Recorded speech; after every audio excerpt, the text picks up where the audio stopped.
Tak, proč jsme se tady dneska potkali? Jednoduše proto, že vás asi zajímají vztahy a sexualita podle Human Designu. Human Design jako systém je tady od toho, aby nám říkal, jakým dopravním prostředkem cestujeme životem. To znamená i ve vztazích, jak je to naše tělo designované, na jaký kontakty, jakou strategii zvolit, když vstupujeme do vztahu, jak interagujeme v té sexualitě, jak je naše tělo nastavené. To znamená, nemusíte se všichni v tom hnedka rovnou poznat a potkat. Jo? Buďte úplně v klidu, když zjistíte, že třeba to žijete jinak. A třeba tohleto video vám ukáže, že můžete vyzkoušet, jestli kdybyste to zkusili v životě jinak, jestli vám třeba nebude líp. Jestli vám věci nebudou fungovat víc sami od sebe, jestli nebudete v životě víc plynout a budete nacházet co nejméně takového toho odporu, že se vám něco dlouhodobě nedaří, že je něco strašně těžký, že jste frustrovaný, že jste nespokojený, že jste nervózní. A může vám právě ten Human Design dát prostor k tomu tyhle ty věci vylepšit. Jinak ještě představím Kláru, moji partnerku. Klára, já jsem moc rád, že je tady se mnou, bude spravovat komentáře, otázky, to znamená zvu vás k tomu, abyste se nás ptali, abyste psali, co vás zajímá, proč jste tady, co chcete opravdu vědět. Já budu moc rád, když budu pouze odpovídat na otázky a pište nám je do komentářů a Klára mi je položí. To tak, já se budu snažit to všechno tak nějak průběžně číst a Michalovi předávat. Nedivte se, budu občas koukat úplně mimo, není to proto, že mě to nezajímá, ale protože hlídám, že jste všichni zodpovězení a tak. Takže to je za mojí strany. A budeme moc rádi za všechny otázky. Já jenom bych chtěl doplnit, že Klára je mimo jiné i lektorka vztahu a intimity, takže může k tomuhle tématu mít i spoustu svých podnětných komentářů a já se jí třeba taky budu rád ptát na ženský pohled projektorky a klidně můžete mít dotaz i na Kláru. Není to tady one man show, jsme tady spolu a stejně jako vztahy a sexualita, tak je na to potřeba často víc lidí než jenom jednoho, takže proto jsme tady dva a připraveni odpovídat. Tak, Kláro, máme tam nějaké otázky, určitě, které přišly ještě před vysíláním, takže... Já si to tady jenom takhle posunu, ať na to vidím. My děkujeme, že jste nás zásobili už dopředu pořádnou salvou otázek. A já se tady vrhnu rovnou na první otázky. A první otázka, tu jsme si tady s Michalem, když jsme se na to připravili, na to naše povídání, nebo Michalovo, je to vlastně taková hodně komplexní otázka, ptali se na to dva lidi, Daniel a Marek. A je to otázka, jak si jako manifestující generátor ulehčit vztahy nebo život, jak vypadá vztah dvou manifestujících generátorů a jak vypadá vztah generátora a manifestujícího generátora, jestli tě můžu rovnou takhle zásobit. Jo, určitě. Takže u generátorů, a teďka je jedno, jestli máme manifestujícího generátora nebo klasického generátora, vždycky je důležitý, aby se do vztahu vstupovalo na základě svojí takzvaný strategie. To i když máte vygenerovanou mapu, tak tam máte napsanou strategii a strategie u generátora je vždy čekání na reakci. To znamená, ve chvíli, kdy vstupuju do nějakého vztahu, do nějaké interakce, tak potřebuju, abych jako generátor cítil nárůst svojí životní síly, nárůst svojí životní energie.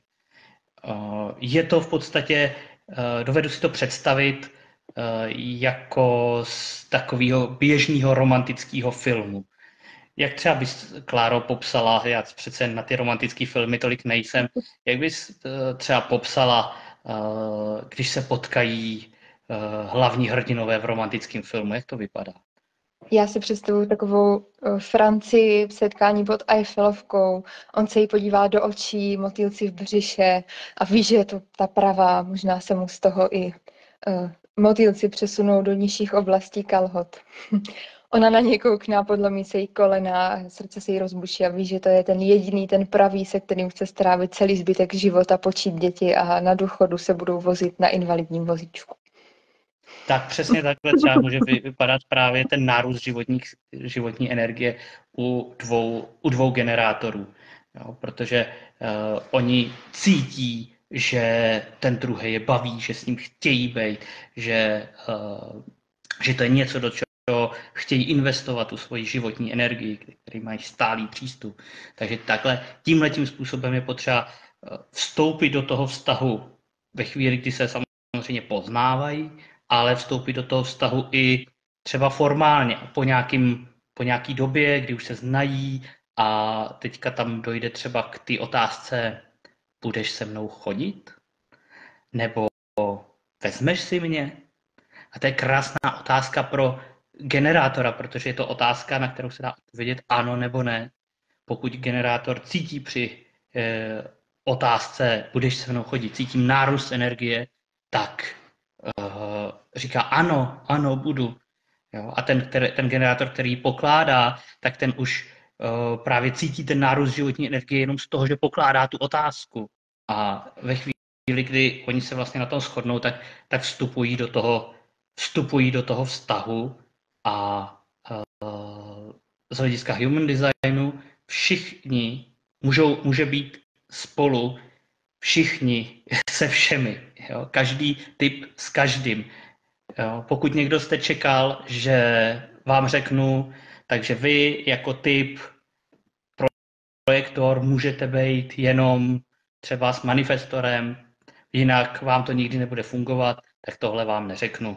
Je mi líto, zklamání na úvod, ale human design nám říká, že může být každý s každým, ale důležitý je, jestli jsem do toho vztahu vstoupil takzvaně správně, jestli jsem do toho vztahu vstoupil na základě své strategie a na základě své autority, což je to, podle čeho se rozhoduju. A pokud ano, tak vždycky ten vztah pro mě má nějaký význam. Nějaký velký význam. Možná, že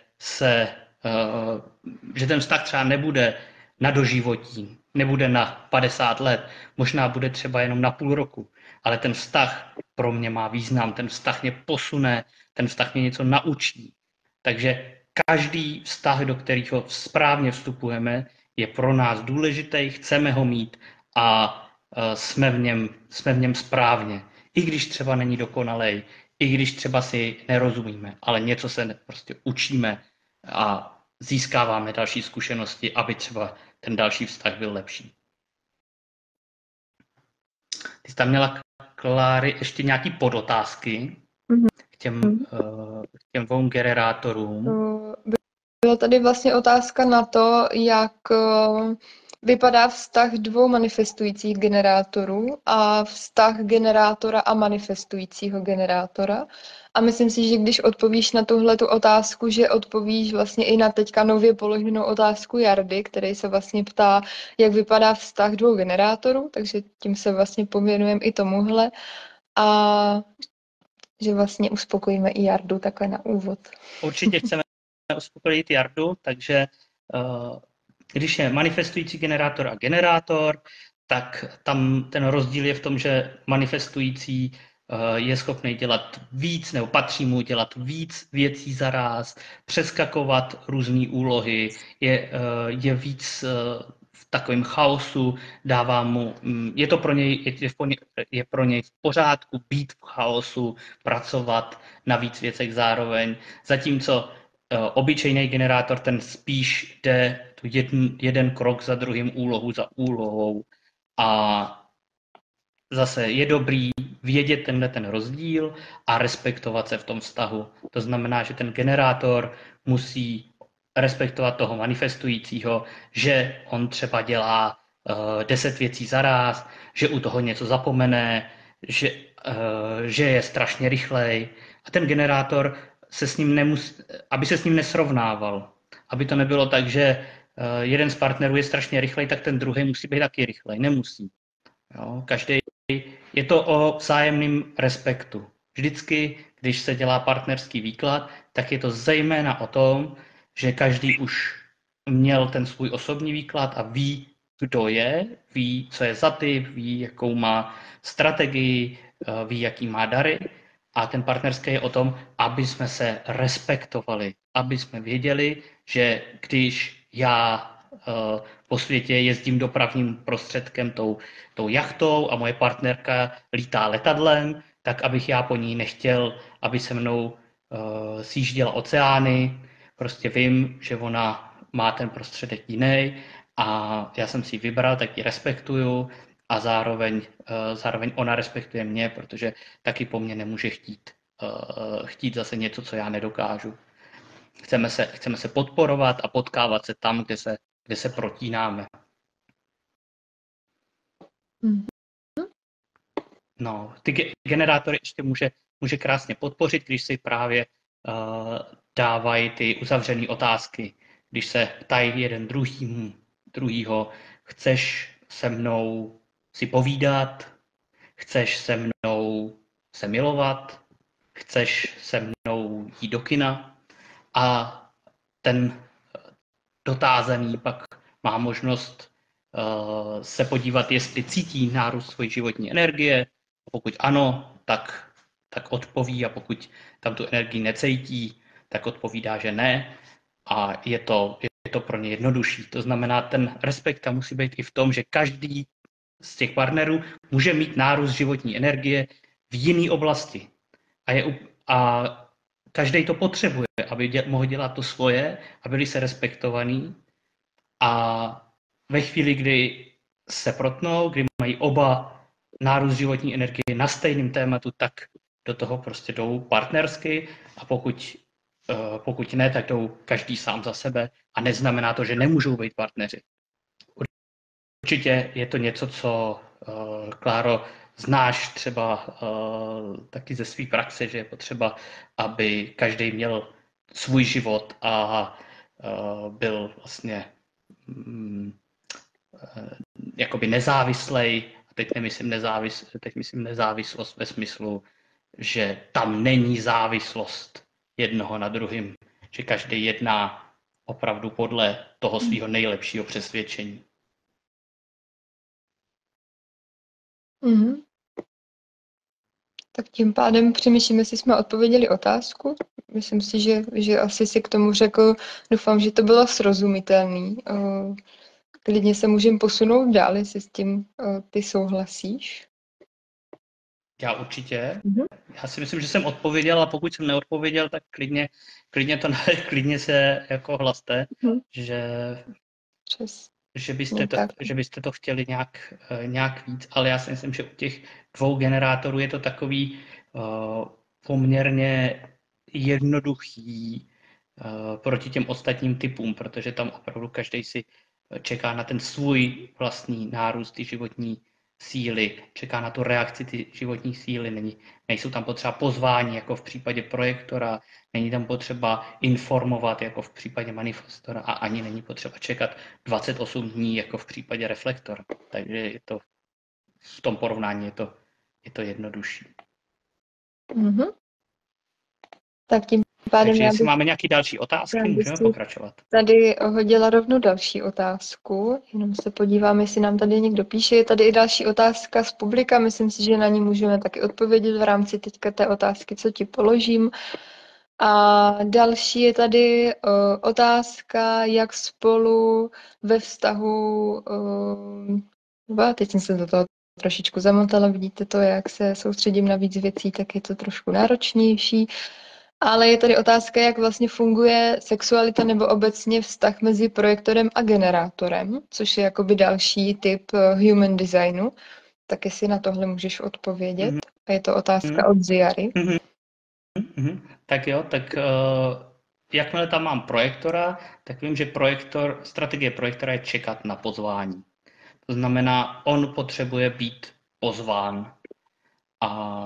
Takže třeba ten vstup do toho vztahu bude takový, že tam generátorovi na základě jeho reakce na roste životní energie zjistí, že řekněme, že generátor je teda muž a projektorka je žena, jenom tak hypoteticky, protože známe Ziaru, víme, že Ziara je projektorka, tak generátor naroste životní energie, když projektorku uvidí a pozve jí do vztahu, pozve jí do intimity, do čeho on vlastně, v čem on tam ucítí ten nárůst životní síly.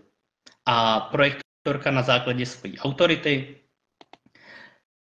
což je to centrum rozhodování, řekne, jestli to pozvání přijímá anebo nepřijímá, jestli je pro ní vhodný anebo není. Stejným způsobem vlastně funguje i ta sexualita, kdy iniciativnější bude vždycky ten generátor. Ten generátor třeba uvidí někde něco, na co může reagovat, třeba v nějaké pohádce pro dospělé, uvidí nějakou praktiku, kterou by třeba rád přinesl domů mezi partnery, a protože když to viděl, tak mu právě narostla ta životní energie a on potřebuje tu svoji projektorku do toho pozvat. A takže řekne, miláčku, rád bych s tebou vyzkoušel to a to, protože tě moc miluju a myslím si, že by to pro nás bylo moc hezký a obohatilo to náš vztah. A ta projektorka si to nacítí a řekne, jestli do toho chce jít, anebo do toho nechce jít. Já teď se jenom zeptám, jestli tam máme Kláru, mám pocit, že se nám trošku sekla. No, já vás slyším, nebo tebe slyším, nevím, jestli vy slyšíte mě. Slyšíme tě dobře, ale máme seklej obraz. Jo, já se tady snažím s tím jako pracovat, abyste mě i viděli, ale bohužel se mi to úplně nedaří. To nevadí, takhle je to dobrý zatím. Takže jestli mě slyšíte, tak já vlastně nepotřebuji asi být tolik vidět. Dobře, tak jo. Zkusím s tím něco dělat. Dobrý, tak já pokračuju dál. A je potřeba, aby ten generátor byl schopný pozvat tu projektorku. To znamená, aby to pozvání bylo opravdu adresní. Jo, máme třeba případy, kdy generátor přijde domů a řekne, ach jo, už jsem se dlouho nepomazlila. Jo. A myslí si, že to je třeba pozvání pro toho projektora. To pro projektora pozvání moc není. Ten projektor řekne, jo, to chápu, to je mi líto. Aby tam bylo to pozvání, tak pro toho projektora tak je potřeba to opravdu říct adresně. To znamená třeba, moc bych si přála, aby si mě pomazlil, protože mě vždycky krásně namasíruješ záda, třeba. Jo? Aby tam bylo vidět, že ten projektor je rozpoznaný, že je viděný, že je to pozvání jenom pro něj, že to není takový to konstatování, takovej ten výkřik, jo? Kdo mě dneska namasíruje. To není pozvání pro projektora. To je otázka spíš právě pro generátory, aby ten, kdo tam cítí ten nárůst životní síly tak, aby přišel a vlastně namasíroval. Takže to je vztah generátor-projektor. Se zeptám Kláry, jestli tam máme nějakou další otázku, nebo řešíš technické věci a tím pádem já můžu pokračovat a vybrat nějaký další dva?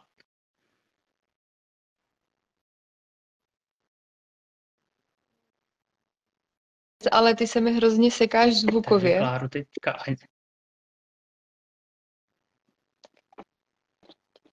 Tak Klára se nám teďka seká, takže já budu pokračovat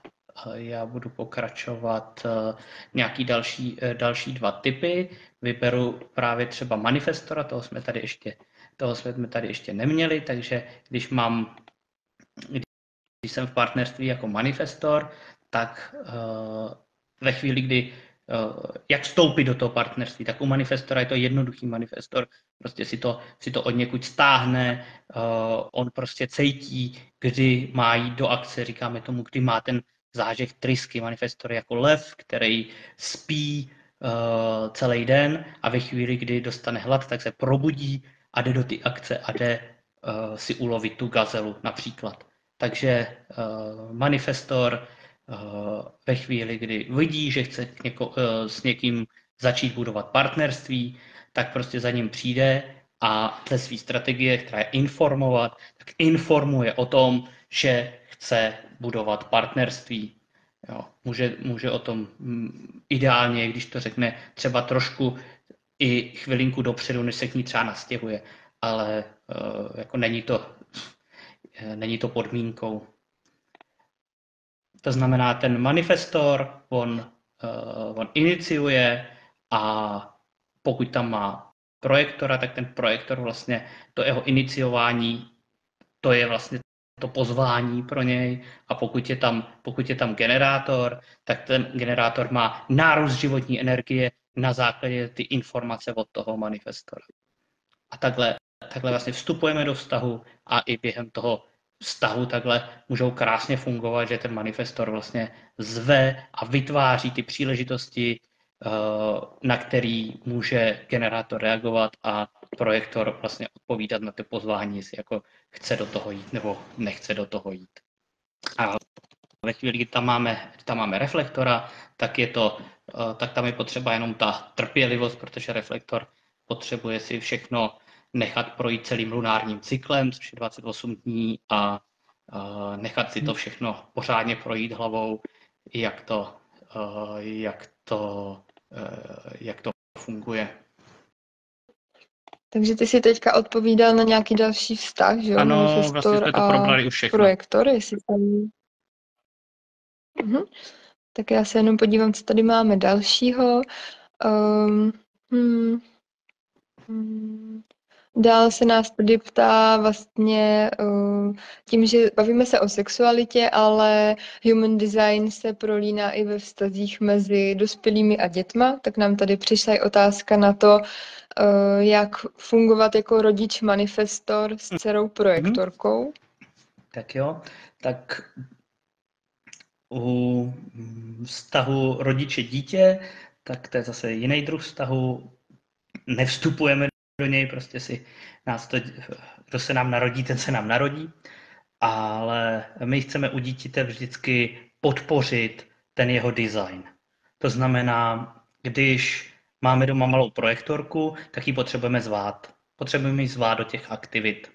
A manifestor jako rodič přirozeně bude zvát do různých aktivit to dítě, takže tam je jenom potřeba tomu dítěti vysvětlit, že je zváno, že si samo může rozhodnout, jestli to chce dělat, nebo to nechce dělat. Mně se líbilo, když už u jedné mý bývalé partnerky, která měla 3 děti a 2 byli projektoři a 1 byl generátor, tak bylo krásně vidět, jaký tam je rozdíl. Že generátor byl takovej aktivnější, sám si vyhledával ty podněty, prostě někde něco viděl, měl tam ten nárůst životní energie, tak tam utíkal, hnedka začal tam něco tvořit a naopak ti projektoři, ty byli, a už vidíme i Kláru, to je super, Takže ti projektoři ty spíš byli takový, že byli méně aktivní a pokud člověk třeba s nima chtěl hrát nějakou hru, tak bylo nutné je opravdu jako pozvat. Jakoby přinášet jim ty podněty. Pojďte si zahrát hru, nebo pojďte ven, nebo pojďte si hrát k potoku. Jo, a oni buď řekli, jo, to je super nápad, anebo řekli, že ne, my chceme dělat něco jiného. Ale jakoby dávat jim tam ty pozvánky, aby vlastně oni si to mohli cvičit. Takže to je vlastně, když mám dítě projektora, jakým způsobem podpořit ten vztah a pak třeba jakoby, když se mě ptají lidi během osobních konzultací na děcka, tak je často dobrý právě se podívat právě na ty jejich dary a talenty a vlastně podporovat je v těch jejich darech a v takových těch životních rolích a o tom si právě povíme v další části toho vysílání. Já se teď, Kláry, zeptám, jestli tam máme ještě nějaké aktuální otázky. Teď se tady na to koukám a máme tady i aktuální otázky. Tady otázka od Terky. Jaké můžou být rozpory v komunikaci mezi manifestujícím generátorem a manifestorkou? Nevím, jestli se z tady toho tématu už nedotknul při tom předchozím povídání. Rozporů v komunikaci může být spousta. Nevím, jako asi víc by záleželo na konkrétních designech, ale obecně manifestor potřebuje spousta volností, spousta prostoru pro sebe a ten generátor to nemusí vždycky chápat, protože generátoři naopak jako můžou chtít prostě hodně ty blízkosti, hodně třeba ty pozornosti a tak dále. Takže tam je potřeba opravdu vědět, že manifestor k tomu, aby mohl přinášet ty nové věci na svět, tak potřebuje víc prostoru, víc soukromí a ten generátor by to měl respektovat a zase vlastně obráceně ten generátor může být úplně šokovaný těma nápadama, který manifestor přináší. To znamená, manifestor by opravdu měl důkladně jako informovat o tom, co se hodlá udělat, jo? Co hodlá tvořit, nebo co hodlá dělat. Takže u manifestora třeba je úplně skvělý, když říká, já jdu dneska do kina na Avengers, jo? A ten generátor může říct na základě reakce své životní energie, jo, já jdu s tebou, a nebo řekne, ne, já zůstávám doma. Nebo ne, já s tebou nepůjdu. Ale ten manifestor vlastně informuje o tom, co on hodlá dělat a generátor se tomu vlastně přizpůsobí na základě toho, co ta jeho životní energie, kam ta jeho životní energie vlastně jde. Jo? A to, že manifestor často říká, že on dělá něco sám, neznamená, že by, když je ve vztahu, že by třeba jako toho druhého tam nechtěl. Ono to může vypadat jako blbě. Jo? Já kdybych ti, Kláro, řekl, já jdu do kina, tak jak si to vyložíš? Vyložíš si to tak, že tam jdu sám bez tebe a že tě nezvu, nebo jak to pochopíš? Mě jakoby těžký v tomhletom jako odpověď, protože tam mám ten projektorský design, že jo? Což já bych byla, že mě jako nezveš. Je to pravda. Kdybych já ti řekl, že já jdu do kina, tak tě opravdu nezvu. Ale pokud bych byl manifestor a ty jsi byla generátor, když řeknu, já jdu do kina a ty bys tam cítila prostě ten nárůst ty životní síly, tak řekneš, já jdu taky.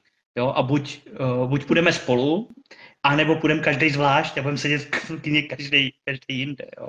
Protože tam chceme jít vlastně oba a je na nás, jak si to uděláme. Takže manifestor, generátor, hodně prostoru pro manifestora a manifestor hodně informovat, co chce dělat, jak to chce. I když to třeba může vypadat tak hodně jakoby sobecky. Mhm. Jo, já děkuji za tuhleto odpověď. Ty jsi tady tím vlastně odpověděl nejen Terce, ale i komentáři od Dity, která se v podstatě ptá na to stejně, že žije s partnerem, kdy on je manifestor, ona je manifestující generátor a že má někdy pocit, že ta komunikace jim vázne, že si připadá jak olej a voda, což je vlastně hezký, že jsi to jakoby popsal.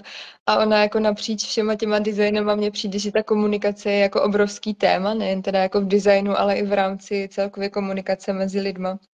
Ale přijde mi skvělý, že když vlastně známe ty designy toho partnera, tak se nám v tom vztahu může o to líp komunikovat, protože najednou ty věci dávají jako větší smysl. Víme třeba, že když je někdo projektor, potřebuje víc pozvat, manifestor potřebuje strašně moc osobního prostoru a takových jako svých věcí. A je to vlastně hrozně fajn to jako vědět. Takže to je super. A to mi tady úplně nahrává na další otázku. A to je otázka, vlastně jak si mezi sebou profily rozumí. Taková jako poslední, co tam přišla. Profily nebo typy? No, je tady otázka od Terky a je tady vyloženě, jak si mezi sebou jednotlivé Jo, tak já profily bych rozumí, nevím, ty jestli to profily bylo necháme za myšlený. chvilku. Ještě, já bych nejdřív vysvětlil, co to je ten profil. Ještě si pamatuju, že jsme tam měli otázku někde na vztah dvou manifestorů. To bylo takový zajímavý. Takže bych jí rád odpověděl. Dva manifestoři, já jsem si to snažil nějakým způsobem představit. Představte si dva lidi, kteří každý mají rádi obrovský svůj životní prostor. Jo. V podstatě bych řekl, že to je lev a lvice. Jo.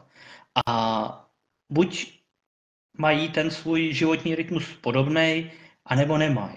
Jo. Když ten lev odpočívá těch 20 hodin, pak se probudí a má hlad a jde si něco ulovit, tak jde prostě do té akce a možná, že lvice mezi tím spí a až se lev vrátí a už bude zase odpočívat, tak možná zase ta lvice bude mít vlastně zážeh, ty svý trysky, ten hlad něco udělat, takže ona pak bude si něco ulovit.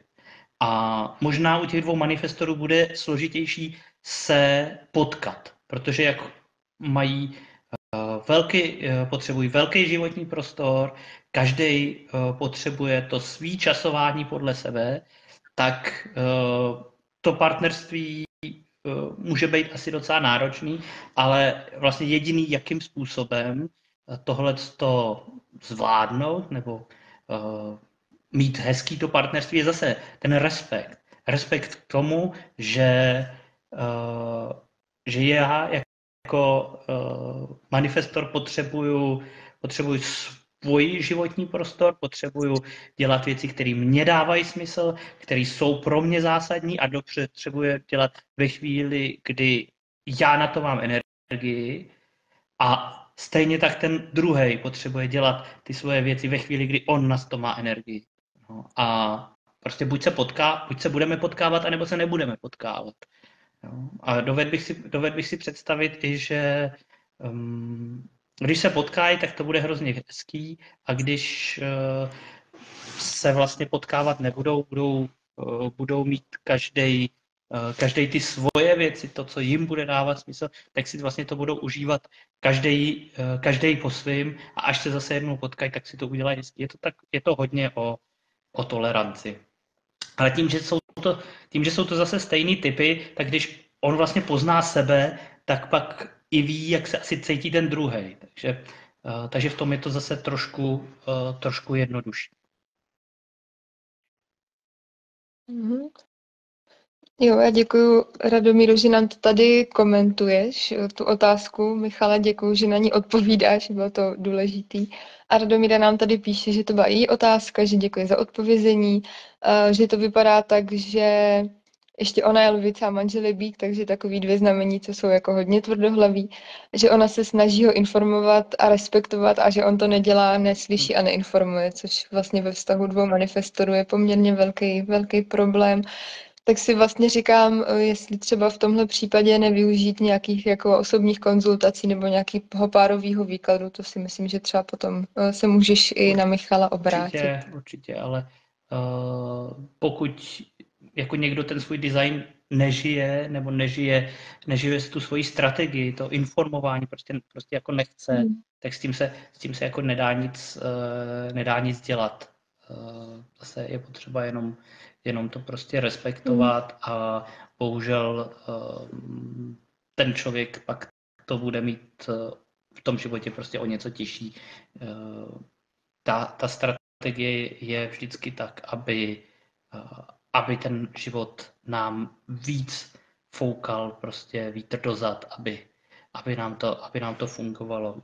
Když manifestor neinformuje, tak všichni jsou z něj úplně hotoví, protože oni vlastně vůbec netušejí, co se stane a je hodně těžký s takovým člověkem vycházet a vlastně on potom i pro ně je těžký vlastně ty nápady třeba, který on má nějakým způsobem realizovat, protože ty lidi vlastně v něj pak nemůžou mít tu důvěru, když on jim neříká, co vlastně chce dělat, když on je neinformuje.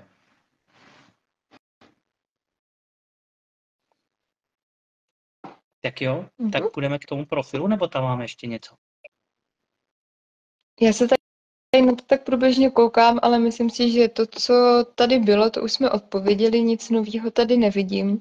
Já vám moc děkuji za otázky, klidně se zase dál ptejte, co budete potřebovat, já to Michalovi přetlumočím a myslím, že my můžeme pokročit k těm profilům. Tak já bych chtěl moc poděkovat za to, jak jste nám napsali, jaký profily jste, kdo se na nás hodláte dívat. Bylo krásně vidět, jak lidi, kteří se znají, tak mají podobný ty profily, nebo znají kamarádí. Ten profil, to je v podstatě naše taková role. I když má každý jiný talenty, třeba je i jiný typ, ale je to taková role, kterou máme. Často se s tím profilem jednodušeji identifikujeme, než třeba u těch talentů. Je to takový snazší téma. Těch profilů je celkem 12 a skládají se vždycky ze 2 čísel oddělených lomítkem. Ten profil vidíte v mapě, nahoře nad mapou vždycky je napsáno profil a je to třeba 1/3 nebo 2/4 nebo 4/6, něco takového. My se teďka nebudeme bavit o těch konkrétních profilech, my se budeme bavit jenom z čeho se ty profil z čísel, ze kterých se skládá, takže je tam možnost čísel 1 až 6, jak před lomítkem, tak za lomítkem. Před lomítkem je to, ta naše vědomá část, to znamená to, co si víc uvědomujeme, to, s čím se víc identifikujeme, a za lomítkem je nevědomá část, která pro nás platí úplně stejně, ale možná si to tolik se s tím nestotožňujeme, ale platí to pro nás taky. A často ty dvě čísla jsou lehce mezi sebou v rozporu, až vám vlastně řeknu, který to číslo, zejména tady v oblasti sexuality, znamená.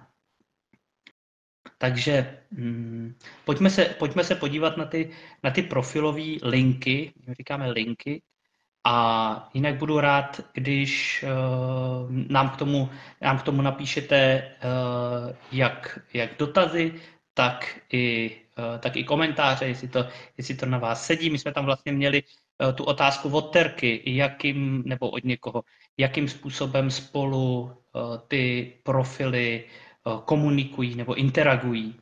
V podstatě dá se říct, že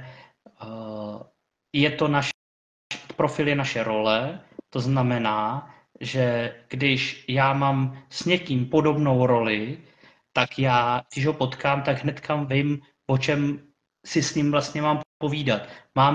Máme něco společného. Je to takový takový ten icebreaker hnedka na začátek, že vím, co ten člověk asi tak jako dělá. Já už jsem to tam odpovídal do komentáře, že když potkám někoho, kdo jezdí podobným autem, když já mám transportéra a potkám někoho, kdo jezdí taky transportérem, dodávkou, tak třeba vím, že může mít rád cestování po Evropě a spaní v dodávce, jo, kemping. Tak hnedka jako máme o čem si popovídat, nebo kde najít tu společnou notu, ale to neznamená, že třeba po 10 větách já nezjistím, že si tím člověkem jako absolutně nerozumím, že třeba jako mě vůbec nesedí, jo? Že toho člověka v životě jako nepotřebuji. Neznamená to, že když jsem stejný profil, takže hnedka jako musíme být největší kamarádi nebo partneři. To vůbec ne. Ale je to jednodušší komunikovat pro nás se stejným profilem než s jiným. A je pro nás jednodušší, když tam máme aspoň jednu stejnou číslici z těch dvou. Jo, takže třeba já jsem 2/4, 2/4 a Klára je 2/5, takže oba tam máme dvojku. To znamená, my se v té dvojce se shodujeme a tím pádem nějaká ta role, ty plachosti, stydlivosti, o kterých si za chvilku povíme, to tam máme prostě oba a v tom si vlastně rozumíme, ale zároveň tam máme každý, já tam mám 4, Klára tam má 5 a to znamená zase, že tam máme nějakou odlišnost.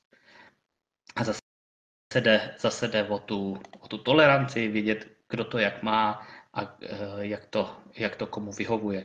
Ale obecně by se dalo říct, že stejný profily si skvěle rozumějí buď jenom na to první poťuknutí, anebo třeba i víc, když se prostě spolu potkají.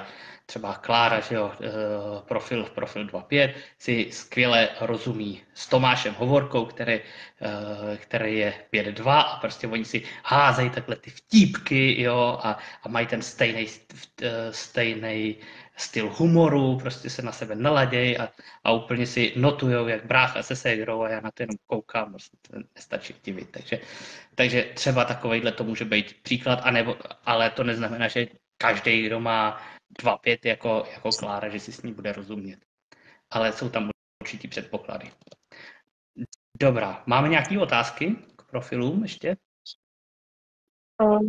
Máme tady akorát hodně konkrétní otázku, jestli bys něco mohl říct ke konkrétním profilům, tak já jenom na to odpovím i do komentáře, ale budeme mluvit jenom o těch jednotlivých číslech, ale o těch jednotlivých kombinacích konkrétně mluvit Michal nebude, tak jenom ať je to tady řečený.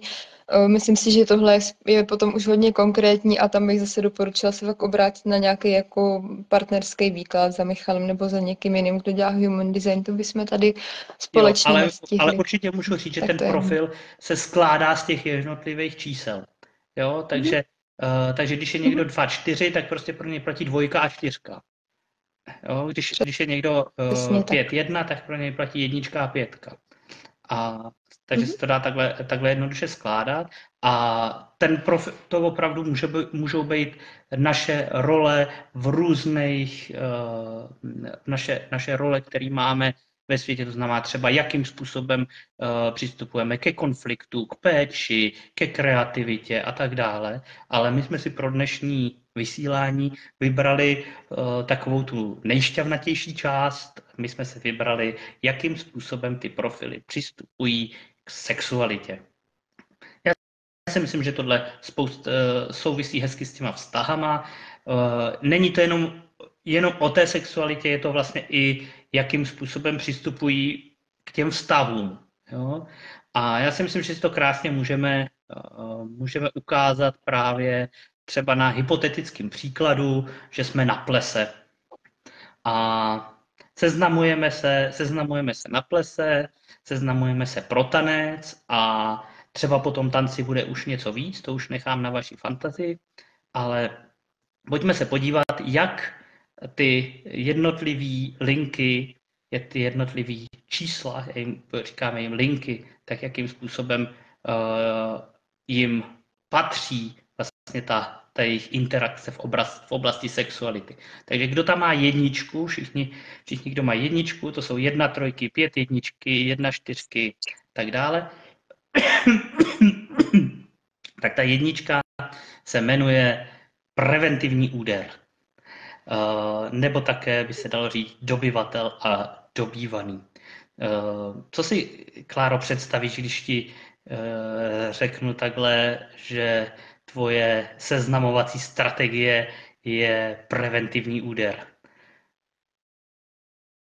Já jsem nad tím přemýšlela, když jsme to připravovali a došla jsem k definici, zbalila jsem ho dřív, než si toho vůbec všiml. Takže si myslím, že to je takový jako člověk, který jde prostě do akce, nestrácí čas a když to vezmu s tím plesem, tak prostě v momentě, kdy moji spolužáci teprve obhlíží terén, tak já už zvu nejkrásnější ženu na parketu na panáka a povídám si s ní. Já si myslím, že jsi to popsala moc hezky. Je to ten dobyvatel, anebo ta dobývaná. Jo? Vždycky tam jsou jakoby ty 2 polohy. To znamená, může to být člověk, který opravdu rád dobývá to opačné pohlaví, anebo který je rád dobýván, jo? Který vlastně dělá takhle, jakože nechce, ale vlastně on strašně chce, jo? Chce být dobývaný a těmhle lidem opravdu jako patří bojovat o tu svoji partnerku. To znamená, bude to ten, kdo na tom plese první vystartuje a pozve tu nejkrásnější ženu na parket. Pravděpodobně 5. teda. Ale k tomu se teprve dostane. Tak, potom máme 2 a 2 je plachost, stydlivost. No, jak taková 2 na tom plese asi bude vypadat? Bude pravděpodobně někde tak sedět v koutě, bude hezká, upravená,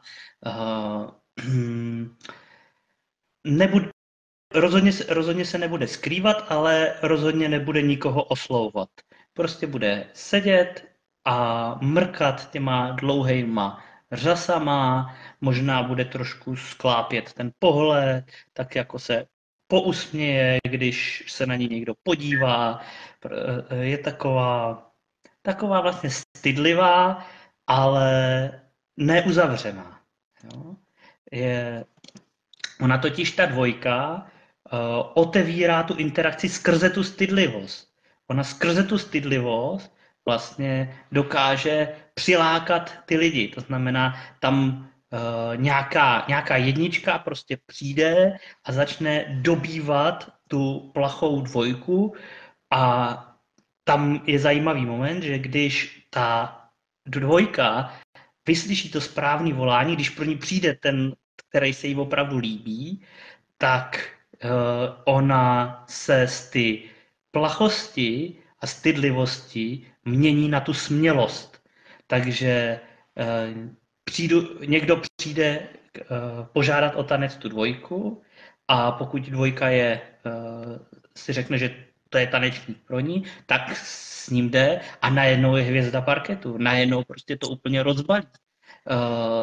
Vlastně ten člověk, který pro ní šel, tak je neskutečně překvapený, co v ní vůbec je, protože tam si myslel, že to je slečna jenom, která sedí někde v koutě, jo? Nebo mě napadá analogie, když pak si takovou 2 někdo přivede domů, respektive půjde třeba k ní domů a už jsou u sebe v ložnici a ona teď jako jenom takhle otevře tu skříň a tam má spousta zajímavých sexuálních pomůcek a nikdo by do takové jemné slečny neřekl, že třeba vůbec ví, k čemu takové věci jsou. A ona najednou tam je v té smělosti ve chvíli, kdy přijde ten správný člověk a zavolá jí skrz tu její plachost. Takže to je ta 2. Kláro, kdybys tomu cokoliv měla, tak určitě povídej. Vypadá, že ne, tak já pokračuju. Můžu pokračovat. Takže potom je tam 3 a 3 to je otevřenost. 3 je člověk, který na tom plese vystřídá úplně všechny. Prostě to je otevřený partnerství, který otevřený člověk, který vyzkouší tady jednu partnerku, druhou partnerku. Když se s ní dobře tancuje, tak třeba protancují 2 písničky, když se mu s ní hůř tancuje, tak klidně v půlce písničky ji vyprovodí zpátky a už bere zase někoho jiného. On prostě navazuje a rozvazuje. A jakmile to není funkční, tak hnedka jde k někomu jinému. A je to pro něj zdravý. Jo? Ta trojka to je hodně o získávání pokusů, získávání zkušeností skrze pokusy a omyly. To znamená, že on vlastně potřebuje všechny vyzkoušet a z toho si pak vybere, kdo je pro něj vlastně funkční, kdo je pro něj ten, který mu dává smysl. Ten to potřebuje prostě všechno vyzkoušet, než si vlastně vybere. A vypadá to, že je vlastně úplně otevřený všemu možnému, ale on prostě spíš jakoby zkouší. Jo? On potřebuje si to všechno vyzkoušet a pak si vybere toho, který mu prostě nejvíc sedí, ale jakmile mu ten, co mu nejvíc sedí, přestane sedět, něco se změní, tak ho klidně prostě vymění za dalšího. Takže to je trojka. A pak máme 4. 4, to je bratrství, sesterství. Jak by si, Kláro, představovala, že bys šla na takovou 4 na plese, kdybys si šla pro 4, jak bys pro ní šla? No, vzhledem k tomu, že tě trochu znám, tak můžu podvádět, protože Michal je taky 4. A myslím si, že to je jako znak toho, jako člověka, který potřebuje prožít jako nějakou míru důvěry, většinou jako hlubší důvěru, než vůbec jako svolí k tomu, že do toho tance půjde. Takže si myslím, že kdybych takového člověka chtěla zbalit jako na plese, tak si s ním prvně půjdu povídat, představím se mu, pak si pomalu půjdeme dát někam na bar jako drink a pak možná, pokud on vyhodnotí, že tam je dostatek důvěrnosti, tak si se mnou i zatančí. Děkuju. Říkáš to správně, to znamená ta 4, bratrství, sesterství je zejména o tom, že je potřeba získat důvěru před tou interakcí, že ta blízkost, že nejdřív je potřeba vlastně vybudovat přátelství a pak můžeme vybudovat vztah. Jo? Nejdřív důvěra a pak vztah. Pokud tam není důvěra, nemůže k tomu vztahu vlastně dojít. Takže to je 4. Pak máme 5. A 5 se jmenuje Osudová žena Kasanova. Takže ta 5 je jaká? Jaká ty seš, Kláro, jako 5? No, myslím si, že to je taková jako žena, která vejde do místnosti a vzbuzuje nějakým jako určitým způsobem pozornost. Nevím, jestli úplně pozitivní, negativní, ale nějakou pozornost většinou jako vzbuzuje. Většinou je to kvůli tomu, že si na ní okolí projektuje nějaké své představy, takže je to jako žena, která může být i třeba jako hodně atraktivní, může být vyzývavá, ale nenechává publikum chladným. Je to tak? Je to člověk, na kterýho si ostatní něco projektují. Takže to může být třeba krásná žena. Většinou ty 5 jsou jako velice svůdný. Jo? Ten klíčem těch 5 je to, že oni svádějí, anebo jsou sváděné. Takže svůdnost je klíčem k ty 5, ale je tam strašně důležitý si uvědomit, jak se tam dějou ty projekce, že to může být že prostě když přijde krásná žena do sálu, tak všichni chlapi si řeknou, tam musí být třeba fantastická v posteli, jo? A všechny holky si řeknou, tak tam musí být úplně blbá. Jo, protože si mají prostě nějaké svoje projekce. Ani jeden vůbec netuší, kdo ten člověk je zač, ale u každého to vyvolává nějakou odezvu. Každý si tam něco na ní projektuje. A to samozřejmě je i u mužů, jo? Že muž 5 je prostě vidět. Jo? je prostě každý na něj má nějaký názor, protože každý si na něj hodí nějakou projekci. Málo kdo ho potom zná, jaký je doopravdy. Ale 5 muž i 5 žena je svůdce. To znamená, on může být jako hodně atraktivní pro ostatní, může být. Třeba nemusí být jako vyloženě krásný, ale může mít takovou nějakou magnetickou auru. Prostě přitahuje pozornost. A ty 5 si na to musí dávat pozor. Musí si dávat pozor prostě na ty projekce, že lidi si o nich myslejí něco, ještě ani nepoznali a už na to mají názor, aby jako právě ty 5 neskákali do toho, že musí dělat to, co si o nich ty ostatní myslí, že když je krásná žena 5, takže a všichni chlapi si o ní myslí, že je třeba skvělá v posteli, takže to znamená, že s nima hnedka do té postele půjde. No, že oni si to třeba myslí, tak to vůbec neznamená, že to tak je doopravdy. Takže to jsou 5. A poslední 6. 6 má krásný název, jmenuje se to Vztah na jednu noc. A bohužel není to doslovný, neznamená to, že s každou 6 můžete mít vztah na jednu noc, znamená to, že 6 má talent vybudovat velice důvěrný vztah v krátké době. To znamená, s takovou 6 si zatančíte, pozvete ji k tanci a máte pocit, že ji znáte celý život.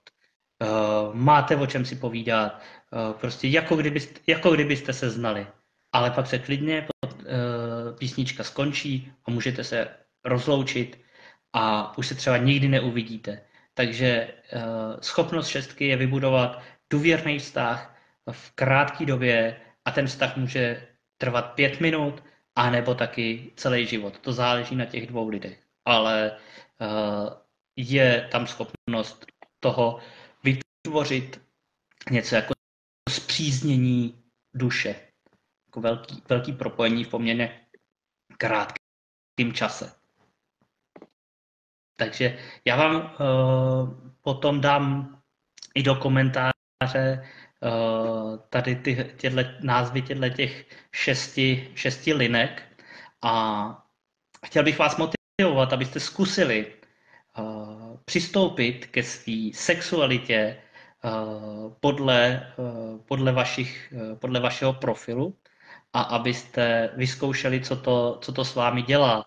Já mám třeba kamaráda, ten je profil 1.3 a on vždycky byl takovej plachej a strašně si chtěl s těma holkama povídat, jo, takže v podstatě on žil ten profil 2.4 a místo toho on je profil 1.3, to znamená otevřený dobyvatel, jo, jemu patřilo ne si povídat, ale prostě vzít tu ženu k tanci hnedka a když mu to s ní nevyhovuje, tak hnedka vzít druhou a vyzkoušet je všechny. A vlastně ve chvíli, kdy já jsem mu tohleto říkal, že mu patří vlastně úplně jiný přístup k tomu, tak si myslím, že v tu chvíli začal mít u žen daleko větší úspěchy a vlastně i dovolil si to ty ženy střídat a třeba možná jich mít i víc naráz a tak dále, což pro tu 3 je úplně v pohodě, jo, ve chvíli, kdy pořádá výběrové řízení. Moje bývalá partnerka Petra, když pořádala výběrové řízení na svého partnera, tak měla 3 vztahy zároveň ve 3 různých městech. Jo? Ty chlapi o sobě nevěděli a prostě až ve chvíli, kdy si vybrala, tak pak tam ty ukončil a jednoho si nechala. Že jo? A toho má doteď. Jo? Takže, a samozřejmě jako manifestující generátor, který zvládne spousta věcí zároveň, tak to pro ní třeba není vůbec žádný problém. Tímto zdravíme Péťu. Jo, ale jak říká Michal, je to vlastně hrozně zajímavý. Máte nějaký v podstatě jako návod na to, jak si ulehčit v životě a je to taková hra, jak to jako zkoumat. Nemusíte mít rovnou 3 partnery zároveň, ale nebát se ty věci zkoušet a třeba dělat úplně jinak, než jste dělali doposud a vlastně sledovat, jaký jsou reakce v tom těle, jak se v tom cítíte, jestli se něco mění, jestli najednou potkáváte partnery, který vám třeba dávají větší smysl, jak vypadají vaše vztahy s přáteli. je to jako hodně zajímavé. Já jsem měla velkou část života pocit, že jsem taková jenom ta placha a mě hodně jako vysvětlili vlastně human design to, že obsahují obě dvě ty složky, že jsem, jak říkal Michal, že ty čísla jsou hodně protichůdný, když se na to podívám, jako tak já mám plachost a zároveň jsem osudová žena, což jako jde úplně proti sobě, že jo, když to vezmeme takhle. Ale každý máme něco a každý to číslo mi jako přináší něco, tak je to taková hra.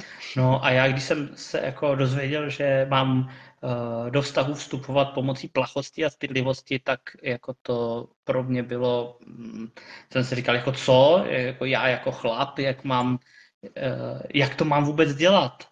No, a vlastně postupně jsem zjistil, že to jde,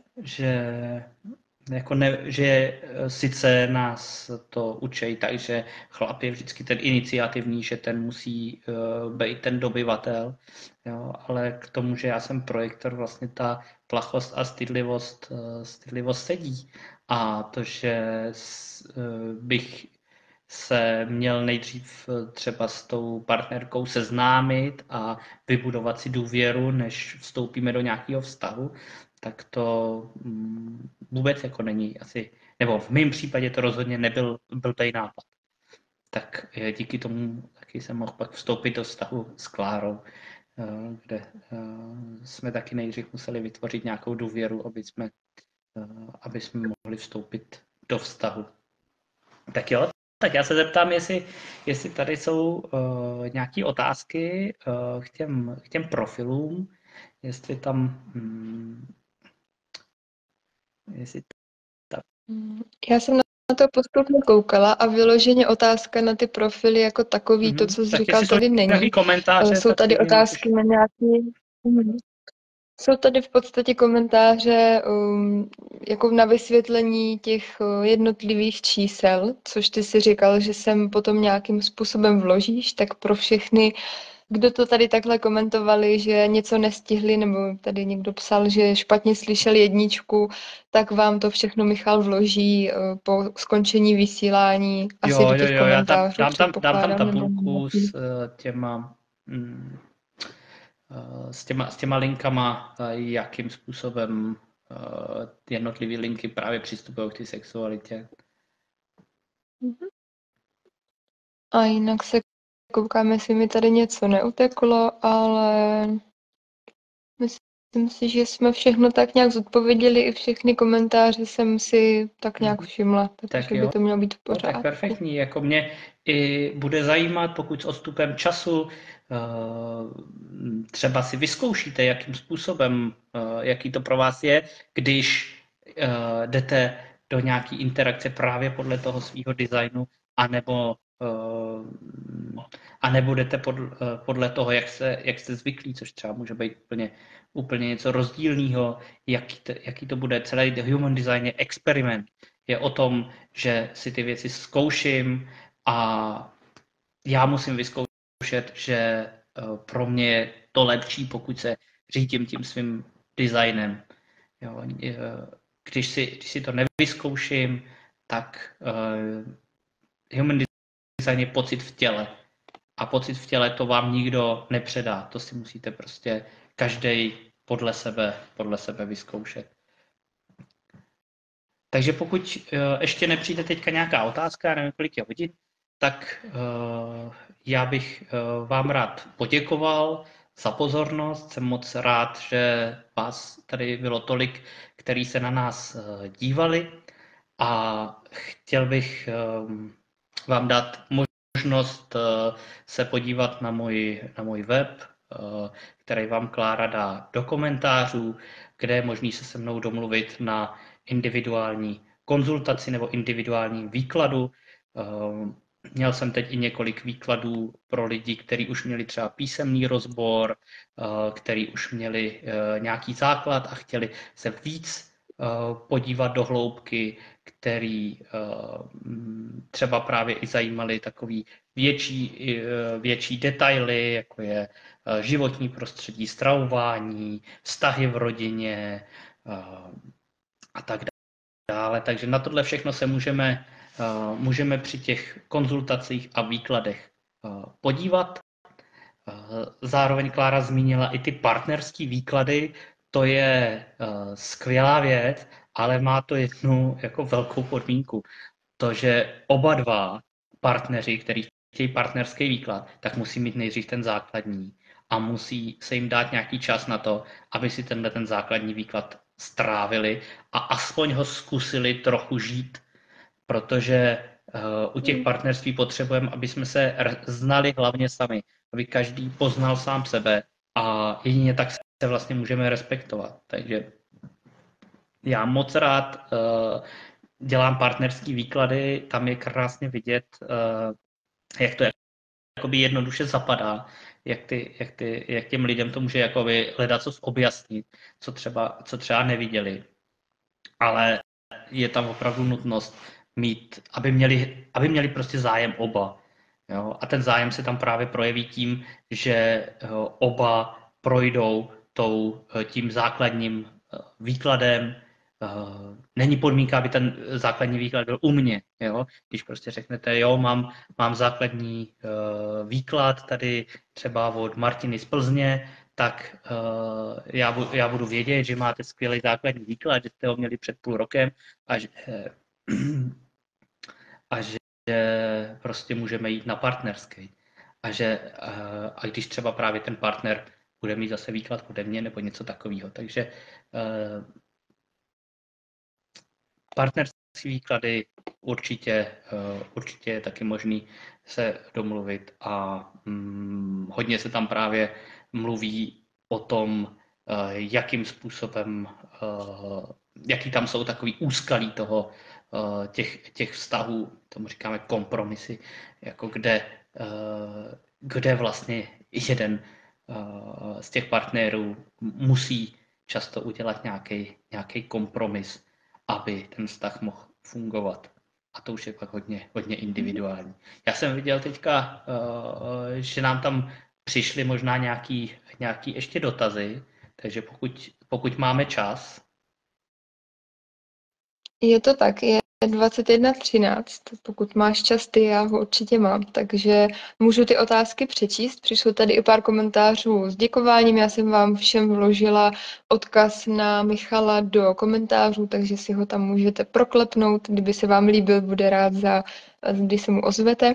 A je tady jedna otázka od Lenky, která píše, takže 5.1 je svůdnice preventivního úderu, co se má dát pozor na to, co v druhém vzbuzuje. Jako generátor i zvážit aktuální stav energie. To je jedna otázka. Jo. Ano. 5.1 je přesně svůdný dobyvatel. Jo? Takže jako žena nepřesně nebát se být sváděná a nebát se být ten dobyvatel, ale klidně taky můžete se nechat svádět a nechat dobývat. Jo? Pozor na to. Není to jenom svůdce a dobyvatel, ale je to i sváděný dobývaný. Takže můžete se klidně nechat svádět a můžete se klidně nechat dobývat a opravdu přesně jako generátorka potřebujete nárůst životní síly. Když ucítíte, že máte nárůst životní síly k tomu, že budete někoho dobývat, že budete někoho svádět, běžte do toho. Jo? Když uvidíte, že máte nárůst životní síly, ucítíte to v těle, že naopak chcete být taková jako prostě svůdná, ale nechat toho chlapa, ať se jako pořádně posnaží, tak ho klidně nechte. To může být skvělá zábava a aspoň si vyzkoušíte, jestli ten chlap za to opravdu stojí. To zní jako velká sranda. A ještě tady máme otázku od Tomáše, který píše, jsem 6 a nikdy nevím, o čem se s novými lidmi bavit. Asi špatně zjištěné číslo. A potom tady Tomáš ještě doplnil, doufám, že to chápu správně, že je zřejmě profil 6/2. Takže on tam má tu plachostydlivost. Jo, takže tam já bych k těm vztahům právě přistupoval tak, být vidět ale klidně do toho nechodí tam iniciovat, jo. Klidně prostě počká, až za ním někdo přijde, až třeba on ho osloví s něčím a tím pádem nemusí vlastně vymýšlet, o čem si povídat, protože on někdo přijde. Jo, když ta dvojka je zajímavá, pro lidi, ty lidi na ní budou po ní něco chtít, jo, oni budou na ní volat, že něco po ní chtějí, takže úplně v klidu si počkat na to správné volání a ve chvíli, kdy prostě to správné volání přijde, tak ta šestka tam je schopná vytvořit velmi hezký ten intimní prostor za krátkou dobu. Ještě je tam taková jako poznámka a to, že šestka se zhruba do prvních 30 let, v první etapě života, v Human Designu máme asi 4 životní etapy, takže v té první životní etapě se chová jako trojka. Takže pokud Tomáši, ti je zhruba do 30, tak klidně můžeš i zkoušet strategii ty trojky, to znamená zkoušet, co ti jakoby funguje a co ti ne, jakoby ochutnávat. Jo? Ale a ta trojka to je ta jsou otevřenost. omyly a pokusy? Ta otevřenost. Tak. Ale ta dvojka tam je vždycky. Ta dvojka, ty plachosti, stydlivosti, to tam prostě je, ale buď v klidu, že jako 6-2 určitě si tě lidi všimnou. Jo, tak Tomáš nám tady teďka doplňuje svůj věk, že už těch 30 není úplně aktuální, píše tady 42. Ale mě z toho, co jsi říkal, tak nějak jako zní, že ten profil 6.2 je vlastně hodně zajímavý a že třeba v momentě, kdy přestanu tolik jakoby tlačit na tu pilu a tolik hledat ty témata a nechám ty lidi přijít spíš jako ke mně, tak tím tam můžu rozvinout ten potenciál ty šestky.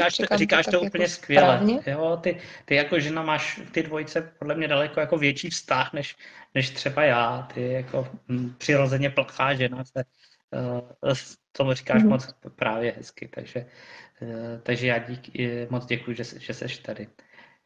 Ještě tam mám něco? Super. A ještě teda, jestli máme prostor, tak bych dala i tady ještě poslední otázka, která se ptá, máte zkušenost i s profilem 3.5, to bude asi docela divoká jízda, ne? A ptá se Michal Adamek. 3.5 to je vždycky divoká jízda, to prostě je někdo, kdo přitahuje tu pozornost, zároveň všechno prostě ochutnává, tu tam a vybírá vlastně to pravý, zároveň všichni ostatní se na něj něco projektujou, všichni ostatní si o něj něco myslejí, ono to vůbec není pravda, jo, takže je to jako hodně zajímavý, ta 3.5 a máme taky kamarádku, zdravíme Mirečku 3.5. Jo. Super, tak to je z otázek všechno. Mně se líbí, jak se tady teďka začíná rozvíjet taková debata, co v každém z vás vzbuzuje ta kombinace těch čísel. Teď tady píše Blanka, takže 5-2 jen přijde a zavrká. Já myslím, že jo. Já myslím, že Blanka, když vstoupí do místnosti, tak jednoznačně jako to všichni vědí. Tak jo. Takže my vám moc děkujeme za pozornost, budeme rádi, když vám tyhle všechny informace budou k užitku, když si to vyzkoušíte, když budete na základě toho jednat a když nám třeba i dáte vědět vaše zkušenosti, jak vám třeba to šlo na plese, plesová sezóna by měla být v plném proudu, tak jsem zvědav, s jakým profilem si zatančíte. Děkujeme za pozornost a já se loučím. Děkujeme. A třeba zase někdy tady u videa na viděnou Pokud by bylo nějaký téma, který by vás zajímalo, určitě nám to taky napište. Budeme moc rádi. Uděláme třeba za měsíc další video, když přijdete s nějakým tématem, který vás zajímá. Mějte se krásně a dobrou noc.